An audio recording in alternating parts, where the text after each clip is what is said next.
नमस्ते मेरे विद्यार्थियों। पिछले 3 वीडियो में हम शब्द भेद यानी संज्ञा, सर्वनाम और विशेषण का अध्ययन कर चुके हैं। आज इस वीडियो में हम नया विभाग पढ़ने वाले हैं और वह है अव्यय। अव्यय समझाते हुए मैं अव्यय की परिभाषा और उसके भेद भी आपको समझाऊंगी। इस प्रकार हम अव्यय का पठन अभी शुरू करने जा रहे हैं। वाक्य पढ़िए। यह अच्छा लड़का नहीं है। ये अच्छे लड़के नहीं है।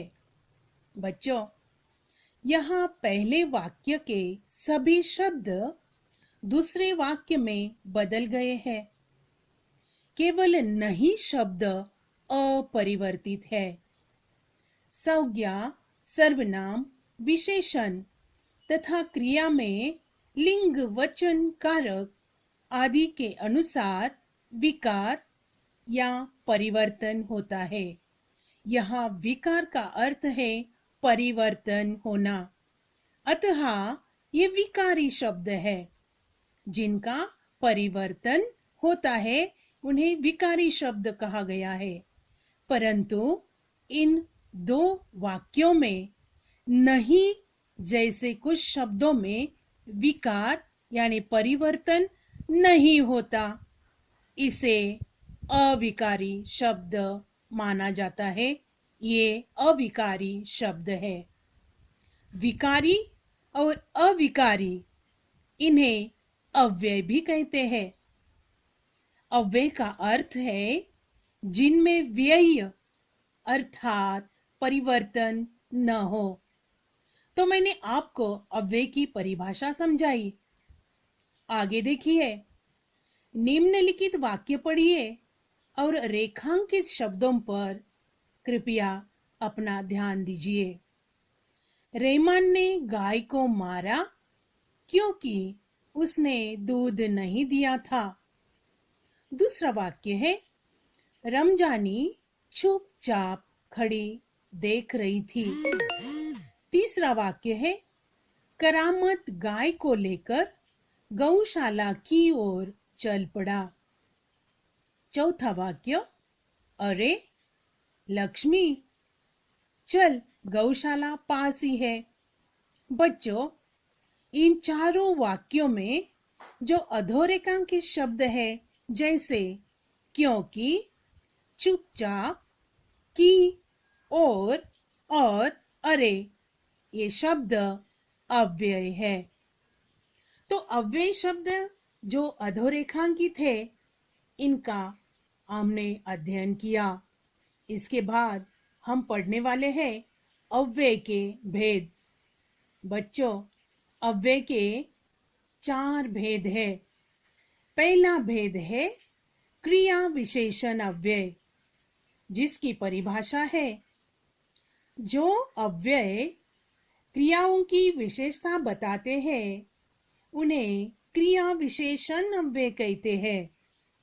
क्रिया विशेषण का उदाहरण हम देखेंगे। लक्ष्मी, तू वहां इत्मीनान से रहना। दूसरा उदाहरण है आजकल लोग ठीक से बताते भी तो नहीं। तीसरा वाक्य है मैंने धीरे धीरे आंखें खोली। तो बच्चों, इन 3 उदाहरणों में वहां आजकल, धीरे धीरे ये क्रिया विशेषण अव्यय के उदाहरण है, यानी यह क्रिया विशेषण अव्यय है। दूसरा भेद है बच्चों समुच्चय बोधक अव्यय, जिसकी परिभाषा है जो अव्यय एक वाक्य को दूसरे वाक्य से, एक शब्द समूह को दूसरे शब्द समूह से या एक शब्द को दूसरे शब्द से जोड़ते हैं उन्हें समुच्चय बोधक अव्यय कहते हैं। उदाहरण देखेंगे। पहला वाक्य है गोवा में उमस थी लेकिन मुंबई जितनी नहीं। दूसरा वाक्य है, मित्र प्रतीक्षा कर रहे थे कि कब मेरी टांग टूटे। तीसरा उदाहरण, पाँव इधर उधर गया तो मोच आ जाएगी। बच्चों, इन तीनों वाक्यों में समुच्चय करने की कोशिश जिन शब्दों ने की है वे शब्द है लेकिन, कि, तो, यानी दो वाक्यों को जोड़ने की कोशिश, समुच्चय बनाने की कोशिश इन तीनों शब्दों ने की है। तो इस प्रकार यह समुच्चय बोधक अव्यय हमने देखा।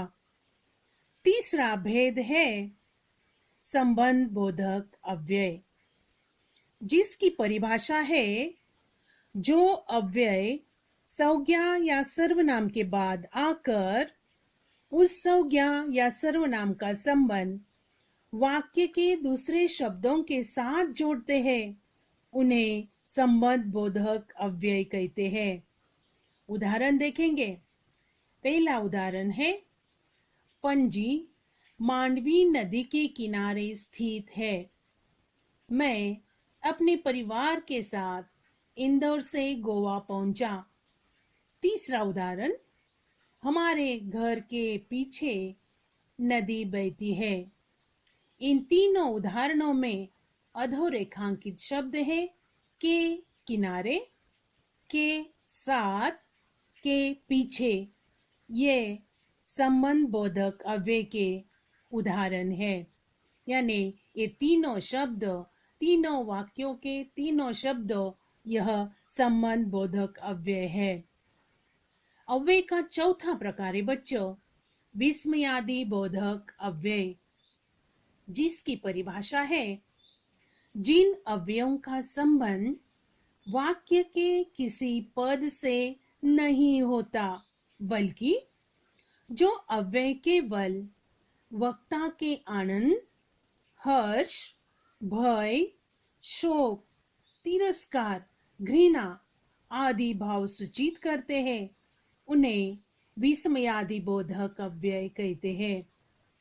इनके उदाहरण हम देखेंगे। पहला उदाहरण है, अबे धीरे धीरे चल। ओह, कमबख्त ने कितनी बेदर्दी से पीटा है। हे भगवान, बचाओ इस मुसीबत से। बच्चों, इन तीनों उदाहरणों में विस्मय यादि बोधक अव्यय के उदाहरण जो शब्द है वे अधोरेखांकित किए हैं। पहले उदाहरण में अबे, दूसरे उदाहरण में ओफ, तीसरे उदाहरण में हे भगवान। ये विस्मयादि बोधक अव्यय है। बच्चों, परिभाषा और उसके भेद और उदाहरण मैंने आपको समझाए। तो इस प्रकार यह अव्यय, फिर से मैं उसका अर्थ समझाती कि जिनमें व्यय अर्थात परिवर्तन न हो उसे अव्यय कहा गया है। और अव्यय के चार भेद भी मैंने आपको समझाए, जो कि क्रिया विशेषण अव्यय, समुच्चय बोधक अव्यय, संबंध बोधक अव्यय और विस्मयादि बोधक अव्यय। तो इस प्रकार इन पढ़ाए गए चारों भेदों के ऊपर मैं आपको कृति स्वाध्याय भी दे रही हूँ। यह प्रश्न आपको अपनी नोटबुक में पूरा करना है, लिखना है।